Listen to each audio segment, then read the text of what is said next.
दोस्तों, इस चैप्टर में हम सफलता के वो प्रमुख सूत्र के बारे में जानेंगे जो कि जिसके बिना आप चाहे कितना ही कुछ कर ले, सफलता आपके हक में आ ही नहीं सकती।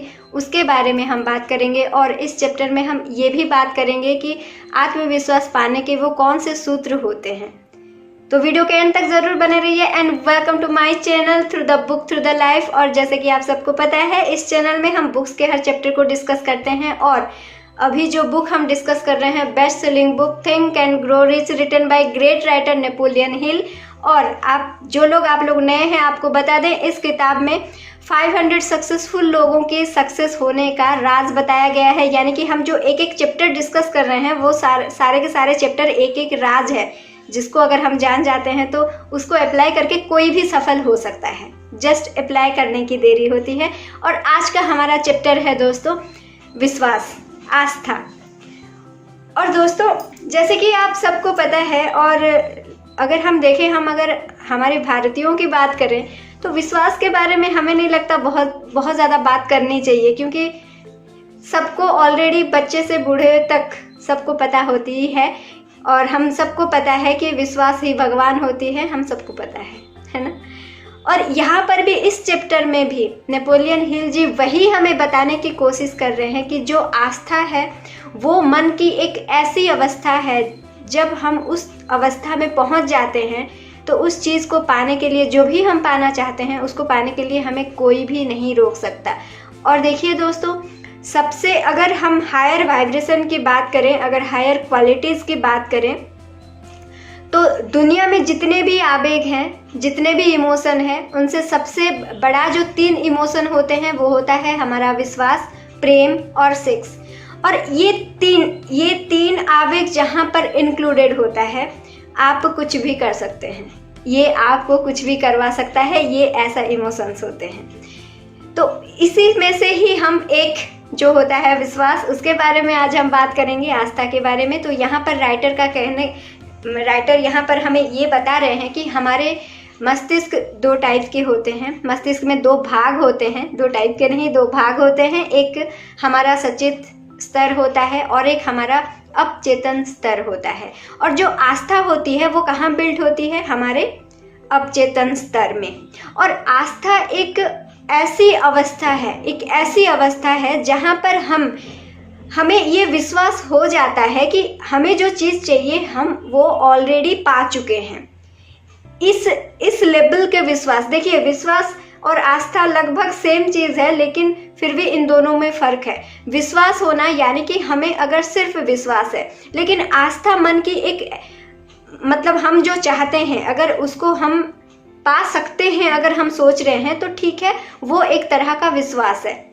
लेकिन अगर हम ये सोच, एक ऐसी अवस्था आ जाए हमारे मन में, हमारे मस्तिष्क में, जिस अवस्था में हम ये सोचने लग जाते हैं कि ये ऑलरेडी मेरा हो चुका है, ये चीज़ मैंने पा लिया है, तो उस अवस्था को हम आस्था बोल सकते हैं।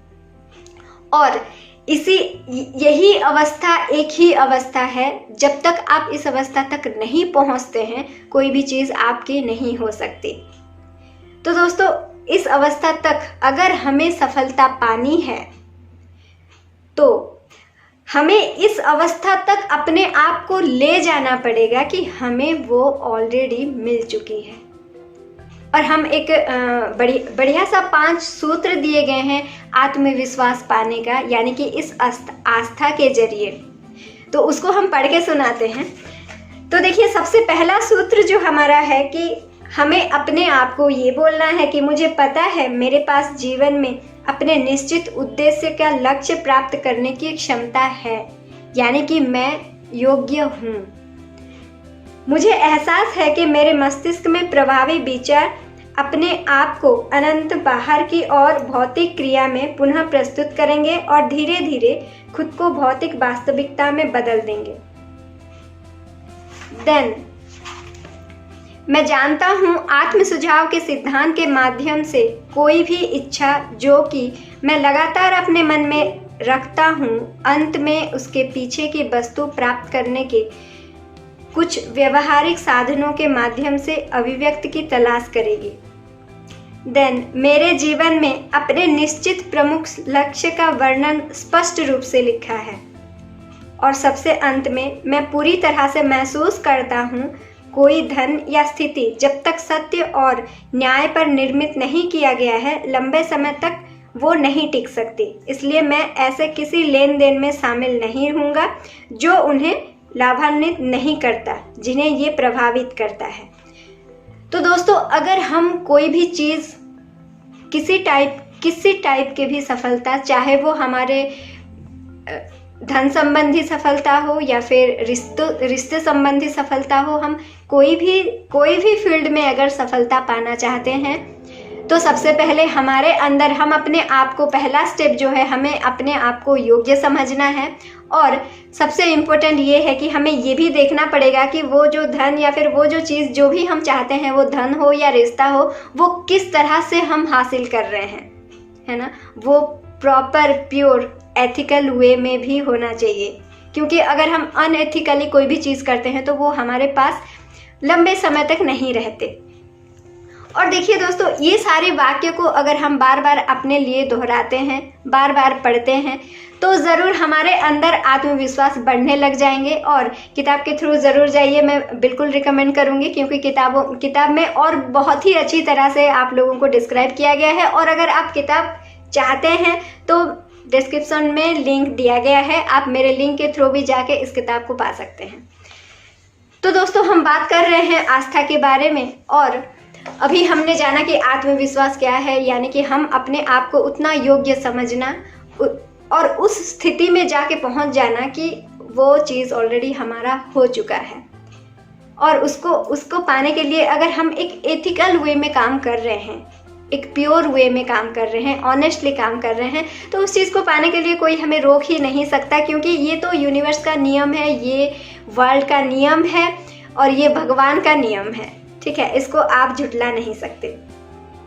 और इसी आस्था को हम देखिए, अगर हम अपने आप को रोज पॉजिटिवली एनर्जाइज करते रहें, ये सारी बातें बोलते रहें, तो वो हमें पॉजिटिव रिजल्ट देगा। और इसी को हम नेगेटिवली भी यूज़ कर सकते हैं, है ना। जैसे कि अगर क्रिमिनल्स जो लोग बन जाते हैं, देखिए ऐसा नहीं है कि उनको नहीं पता कि क्राइम करने से हमें सज़ा हो सकती है या फिर ये गलत चीज़ है, ऐसा नहीं है। चोरी करना गलत है, ये सबको पता है। मर्डर करना गलत है, ये सबको पता है, लेकिन फिर भी लोग करते हैं। क्यों? क्योंकि उनके अंदर वो आस्था की एक नेगेटिव यूज हो चुकी है।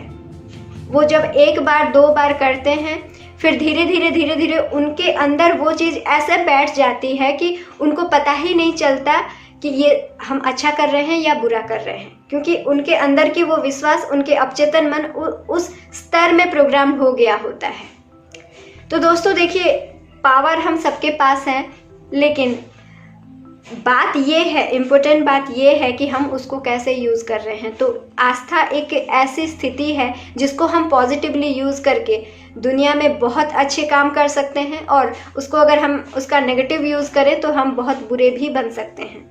तो क्या बनना है ये आप डिसाइड करेंगे, ठीक है। और दोस्तों देखिए, यहाँ पर स्वाब जी की कहानी भी बताई गई है किताब में, बहुत ही अच्छी तरह से राइटर ने डिस्क्राइब किया हुआ है, पूरा ब्रीफली डिस्क्राइब किया गया है स्वाब जी की कहानी। तो उनके उस कहानी के ज़रिए भी आपको पता चल जाएगा कि आस्था की कितनी शक्ति होती है। तो आप किताब के थ्रू ज़रूर जाइए, अगर हम सब बता देंगे तो आप किताब नहीं पढ़ेंगे, ठीक है। तो अगर हम पूरे कुल मिला के अगर हम सारी चीज़ों का एक जिस्ट बनाएं, तो दोस्तों देखिए, आस्था हमारे मन की एक ऐसी अवस्था है जहाँ पर हमें हर चीज़ मिल चुकी होती है। और दोस्तों, जिस टाइम पर हम ये सोचने लग जाते हैं कि हमें वो चीज़ मिल चुकी होती है, ये आस्था का रूल है, ये आस्था का पावर है कि उस चीज़ को पाने में आपको कोई भी नहीं रोक सकता। तो बिल्कुल इस सीक्रेट को अपने लाइफ में आप ज़रूर यूज़ कीजिए दोस्तों। और धन एक दिमाग की सोच होती है, आप चाहे तो उसको बढ़ा सकते हैं, आप चाहे तो उसको कमा सकते हैं। ये आप ही के ऊपर डिपेंड करता है, अपने ऊपर उतना भरोसा रखिए और किताब के साथ हमारे साथ जुड़े रहिए, आगे बढ़ते रहिए। Thank you so much for watching. मिलते हैं हम नेक्स्ट वीडियो में। Bye bye.